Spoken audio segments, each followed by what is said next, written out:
சென்னை கிழக்கு கடற்கரை சாலை ஈஞ்சம்பாக்கத்தில் இருக்கக்கூடிய அனுமன் காலனிக்குள் பிரதான சாலை மற்றும் அனுமன் காலனியின் பல்வேறு தெருக்களிலும் மழைநீர் தேங்கியிருக்கிறது. இதனால் மக்கள் சிரமத்திற்கு ஆளாகி இருக்கக்கூடிய நிலையில் பொதுமக்கள் அளித்த பேட்டியை முதலில் பார்க்கலாம்.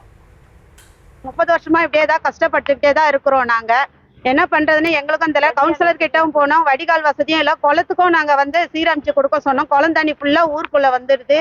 இதே அவஸ்தை தான் நாங்க வருஷம் மழைக்கு நாங்க இதே அவஸ்தை தான் பட்டுக்கிட்டு இருக்கோம். நாங்க எங்களை வடிகால் கட்டி கொடுங்கணும்ட்டு நாங்க எல்லாருமே லெட்டர் எழுதின்னு போயிட்டோம், மனு எடுத்துன்னு போய் கொடுத்தோம். அந்த மனுக்கும் ஒரு ரெஸ்பான்ஸ் கொடுக்க மாட்டேங்கிறாங்க.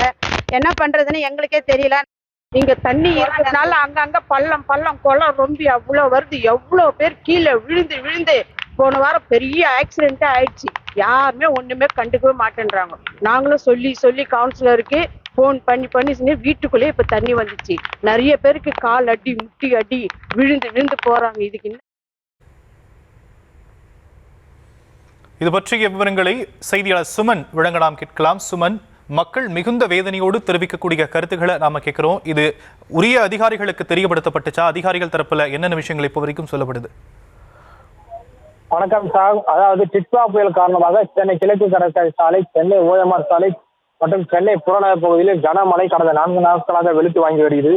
குறிப்பாக இந்த ஈசிஆர் சாலையில் தொடர்ந்து பெய்து வரும் கனமழையின் காரணமாக இந்த ஈஞ்சம்பாக்கம், அனுமன் காலனி பிரதான சாலை மற்றும் அனுமன் காலனி குறுக்கு தெரு என பல்வேறு தெருக்களில் மழைநீரானது குளம் போல தேங்கி நிற்கிறது. அந்த காட்சியை தான் நாம் பார்த்துக் கொள்கிறோம். ஒரு குட்டி தீவு போல இந்த அனுமன் காலனி பகுதி பார்க்க முடிகிறது. குறிப்பாக அந்த பகுதியில் வசிக்கும் ஒரு மூதாட்டியின் வீட்டிலும் இந்த சாலைகளில் தேங்கியுள்ள மழைநீர் அந்த மூதாட்டியின் வீட்டில் புகுந்துள்ளதால் அந்த மூதாட்டி மிகவும் சிரமப்பட்டு வருவதாகவும் ஒரு குற்றச்சாட்டையும் வைக்கின்றனர். தொடர்ந்து இந்த பகுதியில் எந்த ஒரு அதிகாரிகளும் இந்த பகுதியில் தேங்கியுள்ள மழைநீரை அகற்ற முன்வரவில்லை என்றும் பொதுமக்கள் குற்றச்சாட்டை வைக்கின்றனர். தொடர்ந்து இந்த பகுதியில் முறையான மழைநீர் வடிகால்வாய் அமைக்க வேண்டும் எனவும், மேலும் இந்த குண்டும் குழியுமாக உள்ள சாலையை உடனடியாக சீரமைக்க வேண்டும் எனவும் அப்பகுதி மக்களின் பிரதான கோரிக்கையாக உள்ளது.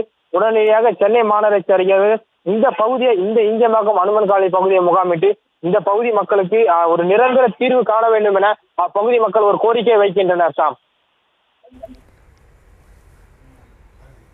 தற்போதைய விவரங்களுக்கு நன்றி சுமன்.